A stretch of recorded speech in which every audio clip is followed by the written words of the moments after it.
Assalamualaikum warahmatullahi wabarakatuh. Selamat pagi pemirsa. Senang sekali saya Rio pertama dapat hadir di hadapan Anda dalam program Membangun Sumsel.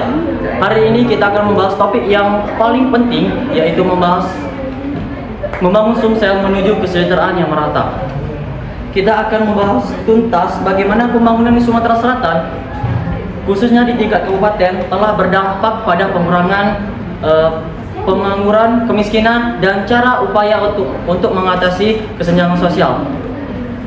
Untuk membahas topik ini kita telah mendatangkan 4 narasumber yang sangat luar biasa. Ada Ibu Dr. Ana Sari, Bapak Herman Deru, Ibu Haji Eliza, Alex Nurdin, dan Bapak Insinyur Haji Mawardi Yahya. Selamat datang Ibu, Bapak dan Ibu. Oke, kita buka sesi pertama, yaitu pengurangan kemiskinan. Ibu Rana sebagai Ketua Bapeda di Kabupaten Oku, bagaimana sih Anda melihat dampak pembangunan terhadap pengurangan di Kabupaten Anda, dan apa sih yang Ibu rasakan dari dampak tersebut? Baik, terima kasih Mas Rio. Sebagai Kepala Bapeda Oku, saya melihat pembangunan memiliki dampak yang signifikan terhadap pengurangan kemiskinan di kabupaten ini. Pembangunan infrastruktur seperti jalan dan jembatan, aksesibilitas ke daerah-daerah terpencil, serta memudahkan distribusi pertanian.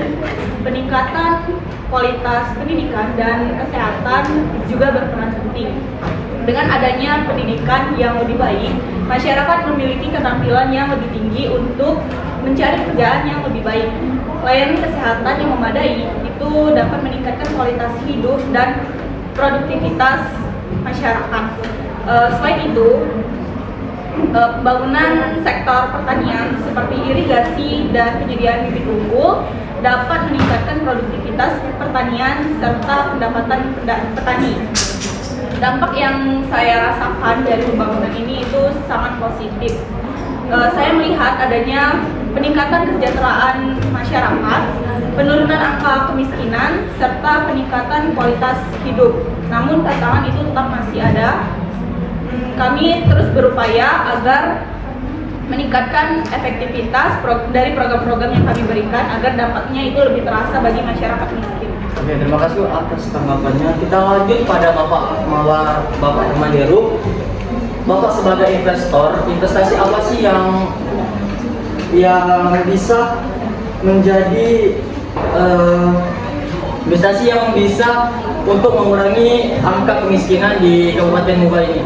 Baik, menurut saya investasi memiliki peran penting bagi penurunan angka kemiskinan di masyarakat, karena hal tersebut saya berinisiatif ingin menciptakan suatu lapangan kerja melalui infrastruktur, pendidikan, dan juga kesehatan. Dari hal tersebut, saya menyimpulkan bahwa membangun lapangan kerja tersebut mendapatkan pengembangan terhadap ekonomi lokal dan juga menengah, sehingga terjadi dorongan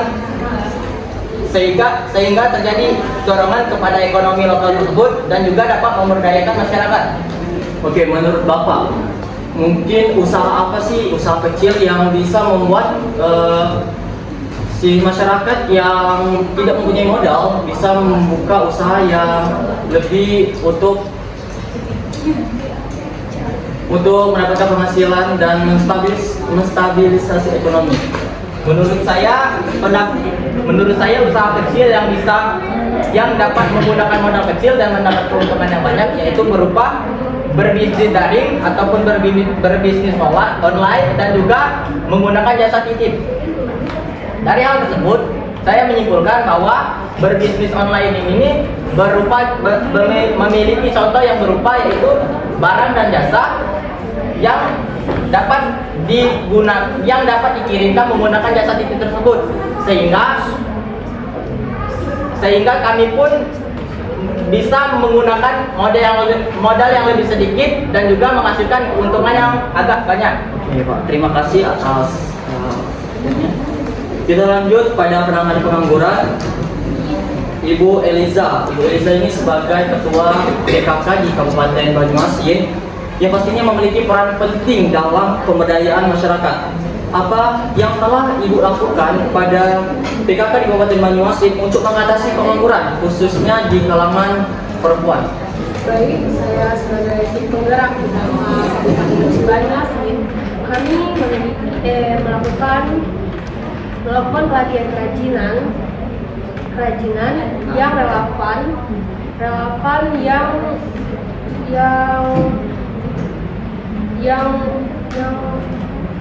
yang terbentuk untuk di pasar, seperti melaksanakan seperti menjahit, membuat kerajinan tangan, memasak. Kami juga membantu memasarkan produk-produk sesuai dengan melalui berbagai platform dan e-commerce. Oke, kita lanjut pada Bapak Mawardi sebagai akademis. Apa evaluasi Bapak sebagai upaya pemerintah dalam daerah untuk mengatasi pengangguran saat ini?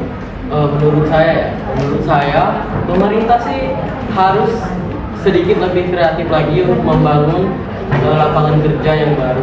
Contohnya misalnya adalah pembangunan atau pengembangan dari infrastruktur, pengembangan pariwisata dan ekonomi kreatif.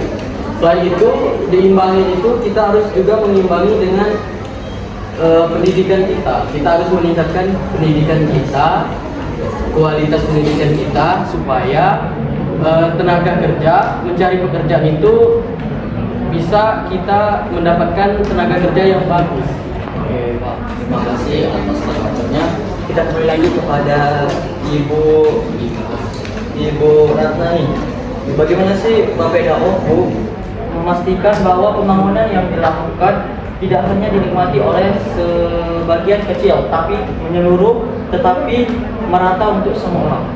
Ya, kami memiliki program khusus untuk wilayah-wilayah yang tertinggal, itu seperti pembangunan infrastruktur dasar, terus peningkatan akses terhadap layanan kesehatan dan pendidikan, serta pemberdayaan ekonomi. Oke, lanjut kepada Bapak Hanuman. Bagaimana sih perusahaan Anda berkontribusi dalam mengurangi kesenjangan sosial?